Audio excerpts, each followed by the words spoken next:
नमस्कार, स्वागत है आपका द फोर्थ स्टेट यूट्यूब मंच पर। मेरा नाम है रविंद्र सिंह शोरा।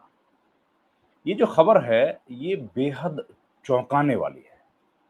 ये खबर बहुत ही ज़्यादा परेशान करने वाली है। खबर आ रही है हाई कोर्ट से। हाई कोर्ट जो पंजाब और हरियाणा दोनों राज्यों का है। ये मामला जुड़ा हुआ है 2017 में हुई हिंसा से। हिंसा जिसमें कई लोगों की मौत हो गई थी, कई लोग घायल हो गए थे और काफ़ी प्रॉपर्टी, करोड़ों रुपए की प्रॉपर्टी का नुकसान हुआ था। ये हिंसा आपको ज़रूर याद होगी क्योंकि हरियाणा में इस तरह के हिंसाओं का इतिहास है नहीं। खैर, ये घटना हुई थी पंचकुला में, जो बेहद शांत एक शहर है हरियाणा का। हाईकोर्ट से जो खबर आई है, वो बहुत डिस्टर्ब करने वाली है, चिंताजनक। क्या खबर आई? खबर ये आई है कि हाईकोर्ट ने कहा है कि हम लोग सुनवाई करेंगे किस विषय पर? कि हरियाणा सरकार का उस हिंसा में कोई भूमिका है या नहीं है। ये बेहद चौंकाने वाली बात है। किसी स्टेट की किसी हिंसा में भागीदारी या कॉम्प्लिसेंस शब्द का प्रयोग किया है। ये क्या हो रहा है इस देश में? अब मैं पूरी घटना आपको बताता हूं। दैनिक भास्कर जो अखबार है, उसके हवाले से यह खबर है और मैं आपको पूरी पढ़ के भी बताऊंगा और फिर हम लोग इस पर चर्चा भी करते हुए आज इसमें जो सिरसा का डेरा सच्चा सौदा मामला हुआ था राम रहीम का, जो 2017 में पंचकुला में जो हिंसा हुई, उसमें एक याचिका दायर की गई थी कि भैया हिंसा जो हुई है, ये इसके कारण और उन सबको लेकर। तो कोर्ट ने ये फैसला किया है कि उस याचिका को अभी बंद नहीं करेंगे, उस पर सुनवाई होगी। शुक्रवार को ये हुआ मामला। चीफ जस्टिस जो हैं, जस्टिस शील नागू, जस्टिस विनोद भारद्वाज और जस्टिस विक्रम अग्रवाल, यानी कि 3 जजों की बेंच, जिसको फुल बेंच वहां बोला जाता है, उसने सुनवाई करी इस मामले की। बेंच ने क्या कहा, ये चिंताजनक है, ये जरा आप सुनिए। बेंच ने कहा कि एजेंसियों ने सरकार को हिंसा से पहले ही सूचित कर दिया था। एजेंसीज का काम क्या है? प्रिवेंट करना।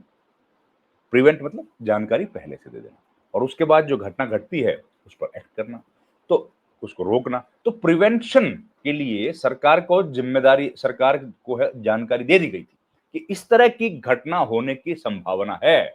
ये कहा गया इसमें। हाईकोर्ट के बेंच ने कहा कि एजेंसीज ने सरकार को हिंसा से पहले ही सूचित कर दिया था। अब सूचित कर दिया था तो भैया सरकार क्या कर रही थी? खैर, आगे क्या है? 32 लोगों की मौत हुई इस हिंसा में। इसकी जिम्मेदारी किसकी थी? इसकी जांच की जाएगी। यह भी देखा जाएगा कि हरियाणा सरकार हिंसा को रोकने में नाकाम रही थी या फिर समर्थकों की भीड़ जुटाने में सरकार की कोई भूमिका थी। यह बेहद बहुत बड़ी बात है।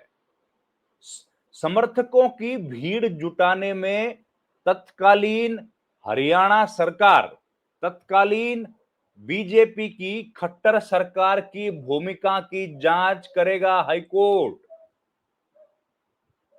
जिस सरकार की जिम्मेदारी थी प्रिवेंशन की, जिस सरकार की जिम्मेदारी है जान और माल की हिफाजत करने की, उसकी अब हाईकोर्ट यह जांच करेगा कि क्या कहीं समर्थकों की भीड़ जुटाने में सरकार की कोई भूमिका रही। अब ये देखिए कैसे ये जो बवाल हुआ पूरा, उसके पीछे के कारणों को तलाश करने वाली एक याचिका ये है और उस याचिका में ये सब बातें निकल कर आए हैं। ये बेहद चिंताजनक है। खैर, आगे मैं आपको पूरी कहानी बताता हूं। राम रहीम पर जो फैसला 25 अगस्त को आया था, आप जानते हैं, उसमें समर्थक जो है वो जुट गए थे फैसला आने से पहले और इन पर हथियार लाने के भी आरोप लगे थे। हिंसा में जो मौत हुई, 118 करोड़ की संपत्ति का नुकसान हुआ था।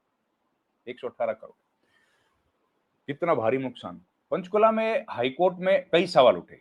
अनुपम गुप्ता जो एमिकस क्यूरी इस मामले में है, उन्होंने कहा कि किन परिस्थितियों में कानून व्यवस्था से जुड़े मामलों में पीआईएल दायर की जा सकती है, जबकि यह जिम्मेदारी आमतौर पर पुलिस और प्रशासन की है, सही बात है। हिंसा में हुए नुकसान की भरपाई कौन करेगा भाई? हिंसा में जो नुकसान की भरपाई हुई है उस वो भरपाई किस दायरे में आती है? अनुच्छेद 226 के तहत कोर्ट इसके लिए आदेश पारित कर सकता है। एक और बड़ा सवाल यह भी है कि या दोषियों से सार्वजनिक और निजी संपत्ति के नुकसान, आम लोगों की परेशानियों और सुरक्षा बलों पर तैनाती का खर्चा भी लिया जाएगा। अब राम रहीम के ऊपर जो क्रिमिनल मामले हैं वो जानते ही हैं आप। फिर 3 बड़े आरोप लगे हैं हर याचिका में। एक, डेरा समर्थकों से मिली भगत। यार, डेरा समर्थकों से मिली भगत। एमिकस क्यूरी ने कहा कि याचिका में आरोप लगे हैं, ये रविंद्र ढुल की याचिका है, आरोप लगे हैं कि सरकार ने डेरा समर्थकों के साथ मिली भगत की और राजनीतिक दबाव में आकर कानून व्यवस्था बनाए रखने में असफल रही। बेहद चौंकाने वाला। कानून व्यवस्था अगर सरकार नहीं बनाएगी तो कौन बनाएगा? खुफिया एजेंसियों ने पहले ही चेतावनी दे दी थी, लेकिन उसके बावजूद पुलिस प्रशासन खामोश। फिर कर्फ्यू भी नहीं लगाया गया। याचिका में यह भी बोला गया है कि सरकार ने जानबूझकर कर्फ्यू लागू नहीं किया, जिससे हालात बिगड़े और हिंसा फैली। प्रशासन ने नागरिकों की सुरक्षा की जगह डेरा प्रमुख और उसके समर्थकों को बचाने पर जोर दिया। सरकार की जिम्मेदारी नागरिकों के लिए है और उन्होंने राम रहीम और उनके लोगों को बचाने की कोशिश की। हालांकि उनको बचाना भी सरकार की जिम्मेदारी है। यहां तक कि अधिकारियों ने कानूनी कार्रवाई से बचने के लिए डेरा समर्थकों का साथ दिया। कितना बड़ा एलिगेशन है ये। राजनीतिक लाभ को प्राथमिकता दी गई। याचिका के मुताबिक राज्य सरकार ने अपनी संवैधानिक जिम्मेदारी से पल्ला झाड़ लिया और जनता की सुरक्षा के बजाय राजनीतिक लाभ को प्राथमिकता दी। प्रशासन ने राम रहीम की गैर कानूनी गतिविधियों को बढ़ावा दिया और हिंसा की जिम्मेदारी से बचने की कोशिश की। ये 3 पॉइंट जो मैंने बताए ये याचिका में हैं, ये प्रूव नहीं हुए हैं, ये केवल आरोप हैं जो याचिका में लगाए गए। ये इतनी बड़ी खबर है, इतनी बड़ी बात है, इसमें अगर और डिटेल में हम लोग जाएं, इसमें और डिटेल में अगर जाएं तो कोर्ट ने जो बात कही है वो मैं आपको एक बार फिर से बता देता हूं। पूरा पढ़ के बताऊंगा ताकि कोई दिक्कत ना हो, और ये लाइव लॉ के हवाले से अब मैं आपको पढ़ के बताऊंगा। In what conditions and situation, देखिए कोर्ट अब इस पर submissions to the following question, जो क्वेश्चंस कोर्ट अब डिस्कस करने वाला है वो मैं आपको बता रहा हूं। In what conditions and situations would preventive public interest litigation be maintainable before the high court in a matter relating to law and order and public order which primarily is the domain of the law enforcing authorities, जो हमने बताया आपको। ये तो सरकार का काम है भाई, एजेंसीज का काम है लॉ एनफोर्स करना। फिर what would be the scope of jurisdiction of the court in exercise of powers under article 226 writ petition to determine the compensation payable for the damages directly or indirectly to the public at large and private property on account of acts of violence in Assam, Panchkula and other parts of state of Punjab and Haryana। ये जो violence हुई, इसमें जो public और private property का नुकसान हुआ है, उसके डैमेजेस को जनता से डायरेक्टली और इनडायरेक्टली कैसे रिकवर किया जाएगा। Whether the expenses for the loss and damages that have been caused are liable to be recovered from the defaulter, उनसे लिया जाएगा, डिफॉल्टर से। Whether it would include expenses incurred in damage to public and private properties, harassments, cost and arrangements for mobilization of security forces and the actual security operation, वही जो हमने बताया कि security पर, ऑपरेशंस पर, फोर्सेस पर जो खर्चा हुआ। अब ये important question, whether the state of Haryana has failed to perform its duties in preventing mass scale gathering of crowds in Panchkula, भीड़ इकट्ठा होने दी गई, उसमें सरकार फेल हुई, and other parts of state of Punjab and Haryana on 26th August 2017.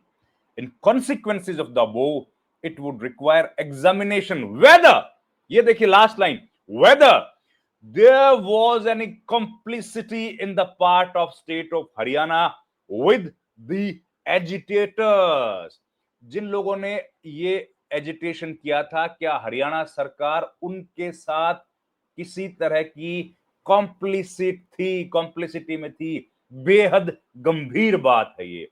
क्या यह संभव है कि जो सरकार जिन एजेंसीज की जिम्मेदारी लोगों की जान और माल की हिफाजत करनी है, वो उनको छोड़कर एजिटेटर्स के साथ कदम ताल करती हुई दिखे? इस पर हाईकोर्ट अब सुनवाई करेगा, जांच होगी। इस विषय पर अब सुनवाई होगी। बहुत गंभीर आरोप है खट्टर सरकार पर, बहुत गंभीर आरोप है, लेकिन हैरानी की बात है अखबारों से गायब। खैर, इस वीडियो में इतना ही। आपसे गुजारिश है हमारे चैनल को लाइक शेयर सब्सक्राइब जरूर कीजिए। आपका बहुत बहुत धन्यवाद। Thank you very much.